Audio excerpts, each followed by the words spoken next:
Um dos maiores privilégios que Deus já me deu foi de ser pai. E se você é pai, você sabe do que eu estou falando. A paternidade é uma coisa mágica, você começa a entender melhor o amor de Deus por você quando você entende o amor que você tem pelo seu filho. A maternidade também é uma coisa mágica, enfim, ter um filho é uma coisa celeste. É por isso que a Bíblia diz que os filhos são herança do Senhor. Mas a paternidade, além de ser um privilégio, é uma responsabilidade muito grande, porque especialmente a figura do pai é essencial para uma boa formação emocional e espiritual de uma criança. No programa de hoje eu quero conversar com você especialmente sobre a figura do pai. Mas se você é mãe, fica aí, vai ser interessante para você também. Se você ainda não é pai, ainda não é mãe, tem que ficar do mesmo jeito para aprender, porque Deus tem muito a falar para nós a respeito da paternidade. Então não sai daí, está apenas começando o seu programa Fé para Hoje.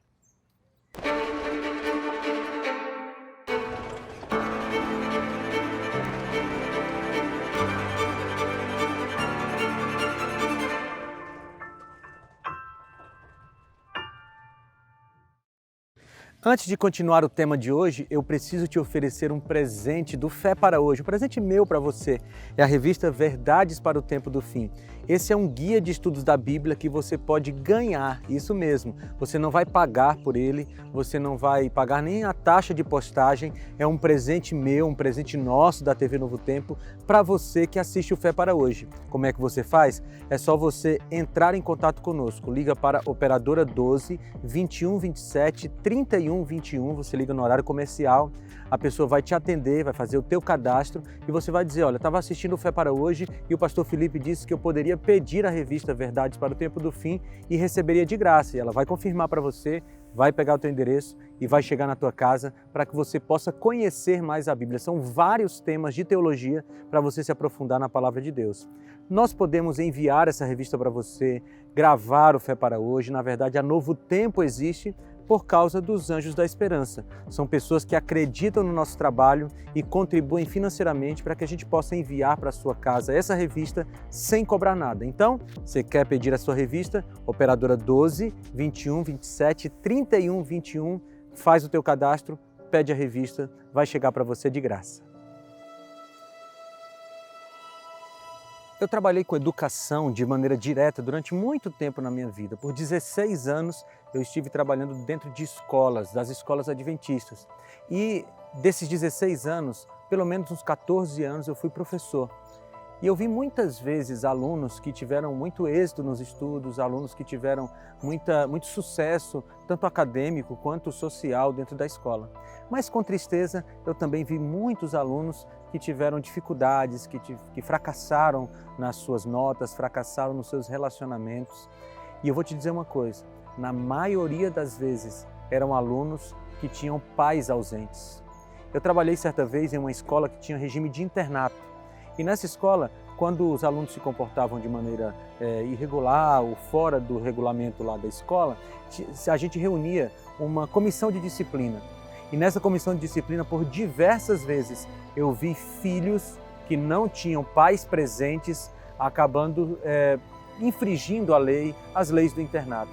O que eu quero te dizer é o seguinte, muitos pais hoje, infelizmente, estão mais preocupados em ganhar dinheiro, em ganhar sucesso. Muitos pais hoje estão preocupados em crescer profissionalmente, mas têm esquecido dos seus filhos. Sabe de uma coisa? A ausência do pai tem feito mais crianças traumatizadas do que qualquer outro fator. Como eu te falei, eu trabalhei nessa escola que tinha um regime de internato. E iam muitos alunos para lá de diversos lugares do Brasil. Eu lembro bem da história de um deles. Ele foi flagrado na escola portando drogas e a gente levou para a comissão de disciplina. Lá, então, a gente reuniu, conversou um pouco e os pais foram chamados, porque nesses casos a gente precisava chamar os pais, né? Afinal de contas, a disciplina do filho é mais responsabilidade do pai do que da escola. O pai veio de uma cidade relativamente próxima e ele começou a conversar conosco na comissão. O filho admitiu para o pai e para a comissão que havia realmente usado aquela droga. Na verdade, o pai disse que tinha mandado o filho para o colégio por causa de problemas dessa natureza lá na cidade. E então nós começamos a ouvir o pai. E o pai falou algumas coisas bastante interessantes e tristes. Ele era gerente regional de uma grande rede de bancos. Ele dizia para a gente: eu viajei o Brasil todo, comi nos melhores restaurantes, dormi nos melhores hotéis, mas enquanto eu fazia isso, eu não acompanhei o crescimento do meu filho. E ele disse uma frase que eu nunca esqueci. Ele falou o seguinte: eu perdi 11 anos viajando. A culpa é minha. Naquela hora, deu um nó na minha garganta, porque eu senti a dor daquele pai. Ele realmente havia ganhado o mundo, mas havia perdido seu filho. E eu pergunto para você, será que valeu a pena? Deixa eu te contar outra história de um outro menino e seu pai. Esse menino também estava envolvido com coisas ruins, com drogas, e na escola ele acabou levando esses objetos, esses utensílios para lá. A gente chamou o pai dele para uma reunião também disciplinar. E aí na reunião, o menino admitiu o que havia feito. Ele era de pouquíssimas palavras, mas admitiu. E o pai, que morava muito longe, teve que se esforçar para vir lá na escola, ele começou a, pedir desculpas, talvez fazer uma meia-culpa, talvez tentar colocar a culpa na escola. Enquanto ele falava, ele foi se emocionando e o pai começou a chorar. E eu fiquei observando o menino, era um adolescente já. E enquanto o pai chorava muito, copiosamente, o menino não derramava uma lágrima. Então eu aproveitei que o pai não estava conseguindo falar e fiz uma pergunta para aquele garoto. Eu perguntei assim: ô fulano, o que você sente quando você percebe que você fez seu pai chorar? E acreditem, aquele menino não teve nenhuma reação.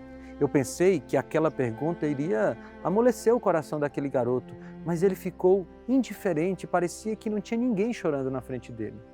A gente se reuniu naquela comissão e resolveu dar mais uma chance para aquele garoto. Ele ficou na escola. Uma semana depois, eu chamei aquele menino para conversar. Eu estava intrigado com aquela reação dele. Então eu perguntei: veja, por que você não se emocionou ao ver o seu pai chorar? E ele ficou calado. Ficou muito calado, completamente calado. Aí eu insisti de outra forma. Eu perguntei: filho, você se dá bem com seu pai? E pela primeira vez ele disse algo maior que um monossílabo. Ele disse assim: olha, o meu pai é um hipócrita. Eu não gosto do meu pai. Eu tenho muita mágoa do meu pai. E eu perguntei por quê? Porque o meu pai só sabe trabalhar. O pai dele, deixa eu te explicar, era dono de uma rede de lojas no Brasil, muito rico. E ele dizia assim: meu pai viajou, construiu um império, mas nunca brincou comigo. Eu odeio meu pai. Sabe, naquele momento eu entendi aquele menino, entendi todo o contexto de revolta e fiquei muito triste porque mais um pai construiu muito dinheiro, ganhou muita fama, mas perdeu seu filho.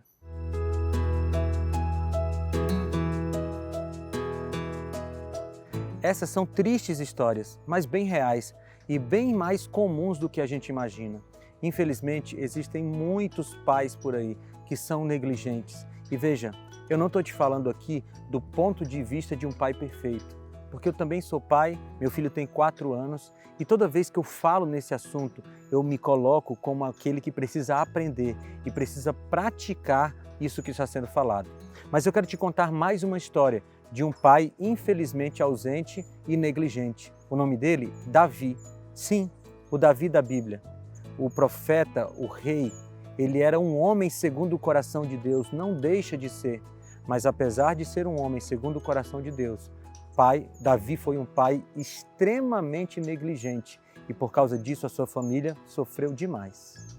Davi foi ungido como rei de Israel e a sua função enquanto rei era guerrear. Davi assumiu o reino com a função de expandir o território de Israel, conquistar as terras que estavam na mão dos inimigos, organizar o reino. Essa era a função primordial de Davi. E eu posso te dizer com toda certeza, ele foi muito bem sucedido nessa sua função.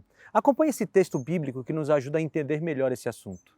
Enquanto isso, Joabe atacou Rabá dos Amonitas e conquistou a fortaleza real.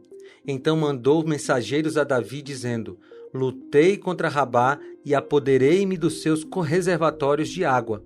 Agora, convoca o restante do exército, cerca a cidade e conquista-a, senão eu terei a fama de havê-la conquistado. Então, Davi convocou todo o exército, foi a Rabá, atacou a cidade e a conquistou. A seguir, tirou a coroa da cabeça de Milcom, uma coroa de ouro de 35 quilos, ornamentada com pedras preciosas, e ela foi colocada na cabeça de Davi.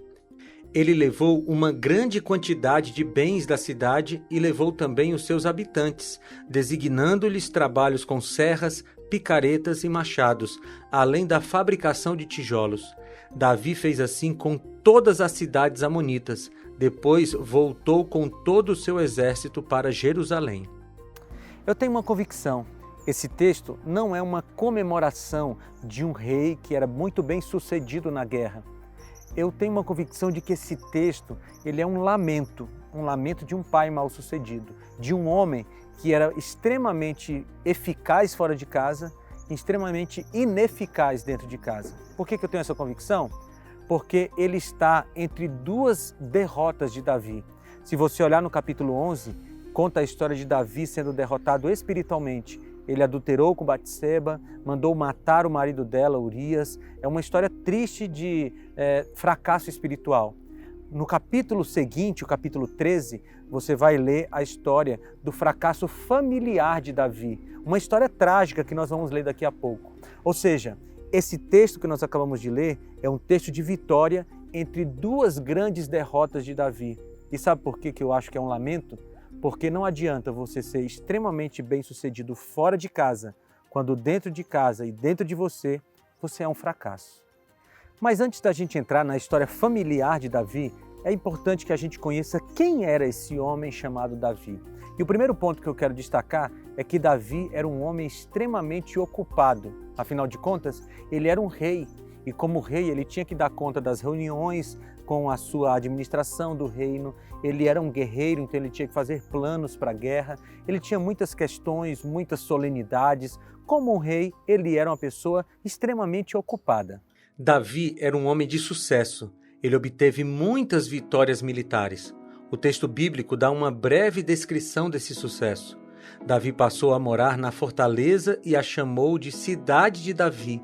Construiu defesas na parte interna da cidade, desde os muros de arrimo, e foi se tornando cada vez mais poderoso, pois o Senhor Deus dos exércitos estava com ele, segundo Samuel 5:10. Davi também era um homem extremamente bem intencionado enquanto pai. Basta você dar uma olhadinha nos nomes que ele deu para os seus filhos. Por exemplo, Adonias. Sabe o que significa Adonias? Aquele que pertence a Adonai, o Senhor. Ou seja, quando Adonias nasceu, Davi olhou para ele e disse: esse menino pertence ao Senhor. Essa não é uma boa intenção? Sim, é. Outro sinal da boa intenção de Davi é o nome que ele deu para Salomão. Sabe o que significa Salomão? O pacificador. Outro filho que nos mostra como ele era bem intencionado é o próprio Absalão. Absalão é a união de duas palavras hebraicas, Ab e Shalom, ou seja, o pai da paz. Veja que quando Absalão nasceu, Davi olhou para ele e disse assim: esse menino vai ser o pai da paz. E Davi nunca imaginaria que o pai da paz, Absalão, seria aquele que se levantaria em guerra contra ele. Sabe por quê? Porque embora Davi fosse muito bem intencionado em relação aos seus filhos, a sua boa intenção não se transformou em ações efetivas. E deixa eu falar uma coisa para você que é pai, e eu falo isso para mim também.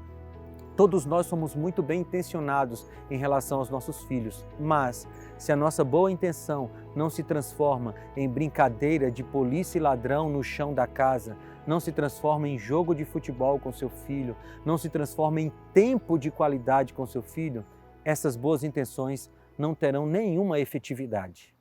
Esse evidente fracasso de Davi enquanto pai gerou muito problema para sua família. Tudo começou quando seu filho Amnon se apaixonou por sua própria irmã Tamar. Isso mesmo, ele se apaixonou por sua irmã e fez um grande crime contra ela. Vamos acompanhar esse trecho bíblico. Amnon tinha um amigo muito astuto chamado Jonadab, filho de Simeia, irmão de Davi. Ele perguntou a Amnon: filho do rei, por que todo dia você está abatido? Quer me contar o que se passa? Amnon lhe disse: estou apaixonado por Tamar, irmã do meu irmão Absalão. Então disse Jonadab: vá para a cama e finja estar doente. Quando seu pai vier visitá-lo, diga-lhe: permite que minha irmã Tamar venha dar-me de comer. Gostaria que ela preparasse a comida aqui mesmo e me servisse. Assim poderei vê-la. Aminon atendeu e deitou-se na cama, fingindo-se doente. Quando o rei foi visitá-lo, Aminon lhe disse: eu gostaria que minha irmã Tamar viesse e preparasse 2 bolos aqui mesmo e me servisse. Davi mandou dizer a Tamar no palácio: vá à casa do seu irmão Aminon e prepare algo para ele comer. Assim, Tamar foi à casa do seu irmão, que estava deitado. Ela amassou a farinha, preparou os bolos na presença dele e os assou. Depois pegou a assadeira e lhe serviu os bolos. Mas ele não quis comer. Então Aminon deu ordem para que todos saíssem. Depois que todos saíram, Aminon disse a Tamar: traga os bolos e sirva-me aqui no meu quarto. Tamar levou os bolos que havia preparado ao quarto do seu irmão. Mas quando se aproximou para servi-lo, ele a agarrou e disse: deite-se comigo, minha irmã. Mas ela lhe disse: não, meu irmão, não me faça essa violência. Não se faz uma coisa dessas em Israel. Não cometa essa loucura. O que seria de mim? Como eu poderia livrar-me da minha desonra? E o que seria de você? Você cairia em desgraça em Israel. Fale com o rei, ele deixará que eu me case com você. Mas Aminon não quis ouvir, e sendo mais forte que ela, violentou-a. Logo depois, Aminon sentiu uma forte aversão por ela, mais forte que a paixão que sentira, e disse a ela: levante-se e saia. Mas ela lhe disse: não, meu irmão, mandar-me embora seria pior do que o mal que você já me fez. Ele, porém, não quis ouvi-la, e chamando seu servo, disse-lhe: ponha essa mulher para fora daqui e tranque a porta. Veja que história trágica. O irmão estuprando a própria irmã. Mas se não fosse suficiente toda essa tragédia, sabe o que foi que Davi, o pai daqueles 2, fez depois que ele soube que Tamar foi estuprada por Aminon? Nada. Isso mesmo, Davi não fez absolutamente nada. Por 2 anos, Absalão, o outro filho, ficou esperando que Davi fizesse alguma coisa em relação a Aminon ou que fizesse alguma coisa em relação a Tamar, a consolasse, a abraçasse, mas Davi não fez nada. Foi o próprio Absalão que pegou sua irmã Tamar e levou para casa. Por 2 anos, Absalão esperou que Davi tomasse alguma providência e nada. Então Absalão resolveu tomar uma providência. Ele começou a arquitetar um plano para matar o seu próprio irmão Aminon. E a Bíblia diz, e você pode ler com calma em 1 Samuel, a partir do capítulo 13, que todo o reino sabia. Mas apesar de todo o reino saber, e logicamente Davi também saber, Davi não fez nada. Quando Absalão pediu para ir com seu irmão até o campo, o que Davi fez foi o seguinte: leve todos os seus irmãos, porque ele achava que com todos os seus irmãos, Absalão não mataria Aminon. Mas sabe o que aconteceu? Lá no campo, Absalão matou o seu próprio irmão. E aí eu te pergunto, o que foi que Davi fez quando um irmão matou o outro? Nada.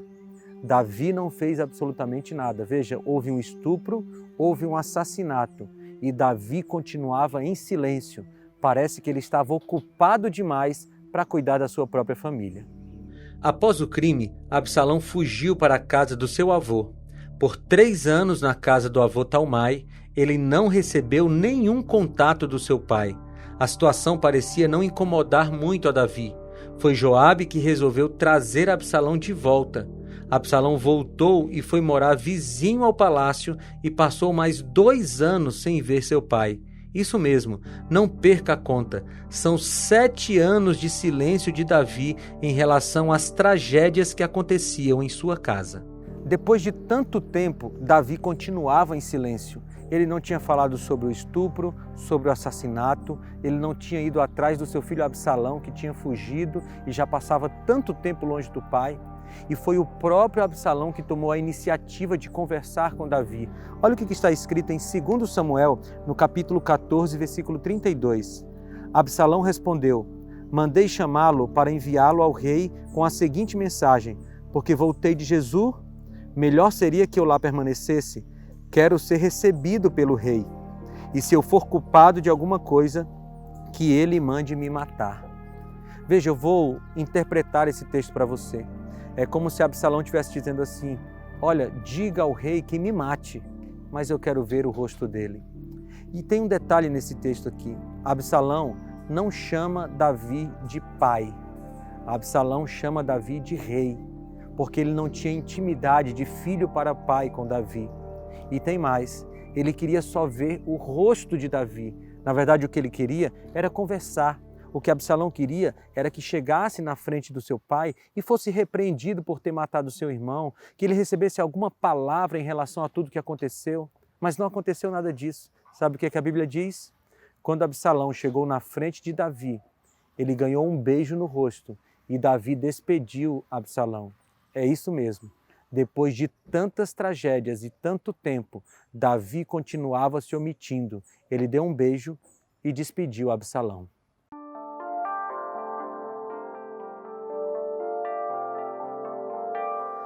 Depois daquele beijo, Absalão se revoltou contra seu pai.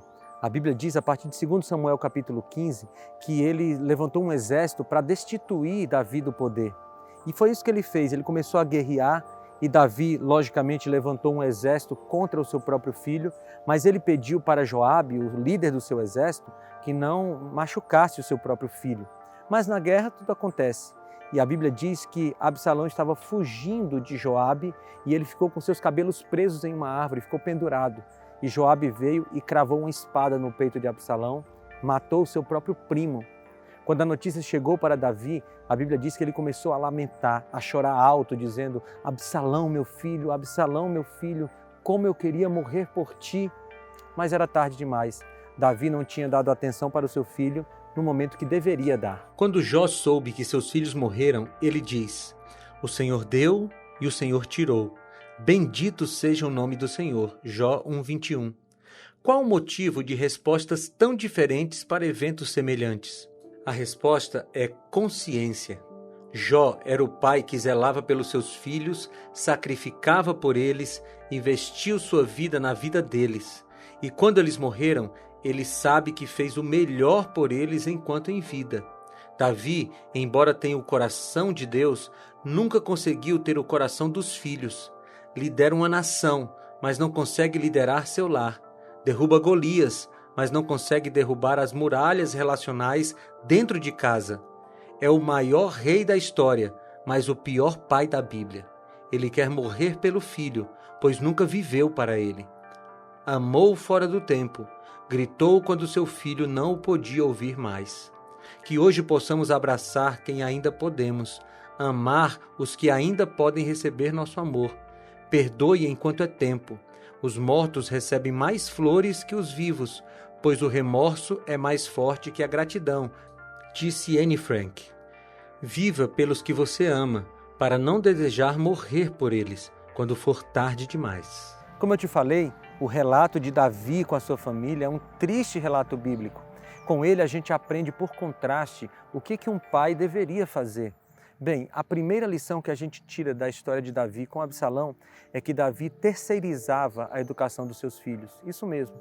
Quando Absalão matou o seu irmão, ele foi colocado aos cuidados do seu avô Talmai. Depois foi o seu próprio primo Joabe que cuidou de Absalão. Enfim, Davi não cuidava de seus filhos de maneira direta. E aí eu pergunto para você e para mim também, para quem nós temos terceirizado a criação dos nossos filhos? Quem está educando as nossas crianças? A TV, a escola, a vovó, a babá? Deixa eu falar uma coisa para você. A responsabilidade da educação dos nossos filhos é nossa. A gente não pode cobrar da escola, dos avós, dos tios, da igreja, o que é responsabilidade nossa. Não terceirize a educação dos seus filhos. Ela é responsabilidade sua e minha, cada um cuidando do seu filho.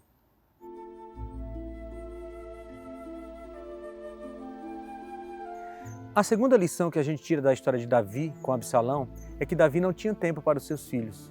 Ele era um homem extremamente ocupado, tinha todas as demandas do reino para resolver, ele tinha que fazer reuniões, ir para a guerra, tinha que resolver o problema de muitas pessoas e por isso Davi não tinha tempo para os próprios filhos. E aí eu reflito novamente sobre a nossa condição enquanto pais e mães.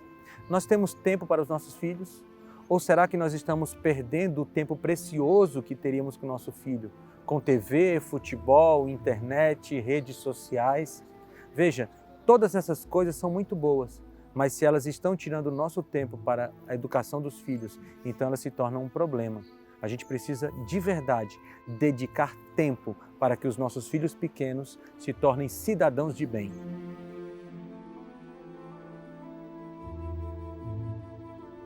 A terceira lição que eu quero tirar da história de Davi é que ter vida de príncipe não faz nenhuma criança feliz. Veja Absalão.